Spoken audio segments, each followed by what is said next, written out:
Top quality और consistent performance के लिए सिर्फ सिल्वर पंप नाम याद रखना। તો પીએમનો પ્રવાસ દક્ષિણ ગુજરાતનો વિકાસ 2500 કરોડની આસપાસના વિકાસ કાર્યોની તે ભેટ આપી રહ્યા છે દક્ષિણ ગુજરાતને. જોઈ શકો છો જનમેદની વચ્ચે નરેન્દ્ર મોદી સભા ગ્રાઉન્ડ ખાતે પહોંચી ચૂક્યા છે. લોકોનો જમાવડો, આ પહેલાં રોડ શો યોજ્યો, તેમાં પણ લોકોની ભારે ભીડ હતી અને અત્યારે નીલગિરી ગ્રાઉન્ડ ખાતે તે પહોંચી ચૂક્યા છે અને ત્યાં તે સભા સંબોધવા જઈ રહ્યા છે. સીએમ ભૂપેન્દ્રભાઈ પટેલની પણ હાજરી, ચુસ્ત સુરક્ષાનો બંદોબસ્ત, CR પાટીલ પણ દ્રશ્યોમાં દેખાઈ રહ્યા છે. ટૂંક સમયમાં જ આ જ ગ્રાઉન્ડ પર તે સભા સંબોધશે. આજે અલગ અલગ યોજનાઓને તે ખુલ્લી મૂકશે. આ પહેલાં સેલવાસમાં તે ગયા હતા, ત્યાં પણ તેમણે અનેક વિકાસ કાર્યોનું લોકાર્પણ કર્યું છે અને હવે સુરત પહોંચીને નીલગિરી ગ્રાઉન્ડ ખાતે તે સભા સંબોધવા જઈ રહ્યા છે. અને તે પહેલાં આ માહોલ નીલગિરી ગ્રાઉન્ડથી મોટું માનવ મહેરામણ ત્યાં જોઈ શકાય તેમ છે. ભાજપના કાર્યકર્તાઓમાં પણ ઉત્સાહનો માહોલ, સુરતીઓમાં પણ ખાસો ઉત્સાહ. પીએમ નરેન્દ્ર મોદીની સુરતની આ મુલાકાત.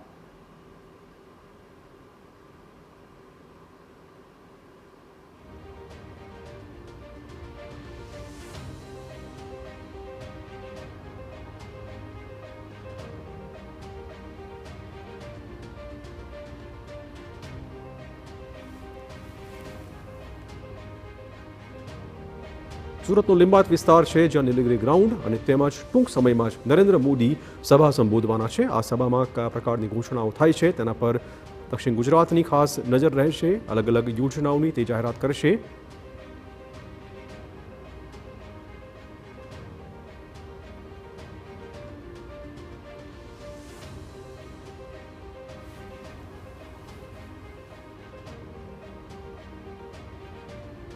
તો નીલગિરી ગ્રાઉન્ડમાં પીએમ મોદીનો કાર્યક્રમ ટૂંક સમયમાં જ સભાને સંબોધશે. જોઈ શકો છો હકડે ઠઠ બેદની તેમને આવકારવા ઉત્સુક જણાઈ રહી છે. નરેન્દ્ર મોદી પણ સુરતીઓનું અભિવાદન ઝીલી રહ્યા છે.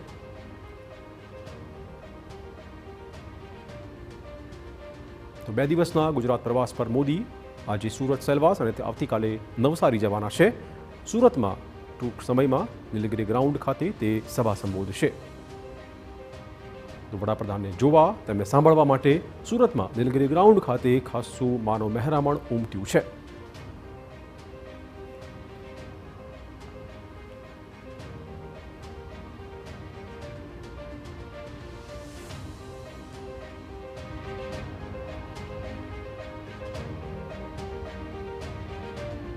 આવતીકાલે વુમન્સ ડે છે, તે મુદ્દે પણ નરેન્દ્ર મોદી મહિલાઓ માટે કશુંક વિશેષ ભેટ આપી શકે તે પ્રકારની લાગણી. હાલમાં નીલગિરી ગ્રાઉન્ડ પર નરેન્દ્ર મોદી પોતાના ચાહકોને ઓટોગ્રાફ જાણે આપી રહ્યા છે.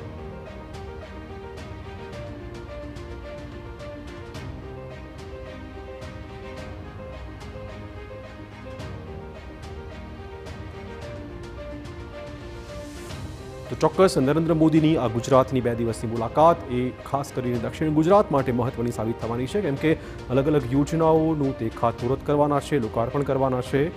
દક્ષિણ ગુજરાત પર આ મુલાકાતનું ખાસ ફોકસ 2500 કરોડની આસપાસના વિકાસ કાર્યો, અમુક યોજનાનો શિલાન્યાસ થશે, અમુક યોજના લોકાર્પણ થશે.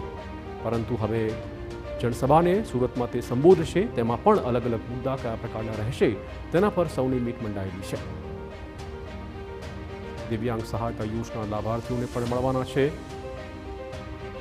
તો વતનમાં વડાપ્રધાન આવતાની સાથે જ તેમના સમર્થકોમાં ઉત્સાહનો માહોલ જોઈ શકાય તેમ છે. નરેન્દ્ર મોદી પણ વતનમાં આવતા જ લોકોનું અભિવાદન સ્વીકારી રહ્યા છે.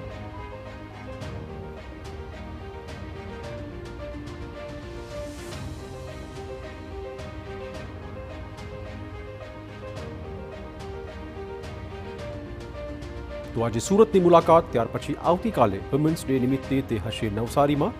ત્યાંથી પણ તે લખપતિ દીદીને મળવાના છે. આ ઉપરાંત અલગ અલગ યોજનાઓની તે જાહેરાત કરશે. પરંતુ હાલમાં સુરતમાં લિંબાયત વિસ્તારમાં આવેલા નીલગિરી ગ્રાઉન્ડમાં નરેન્દ્ર મોદીની ઉપસ્થિતિ અને ત્યાં ટૂંક સમયમાં જ તે સભા સંબોધવાના છે.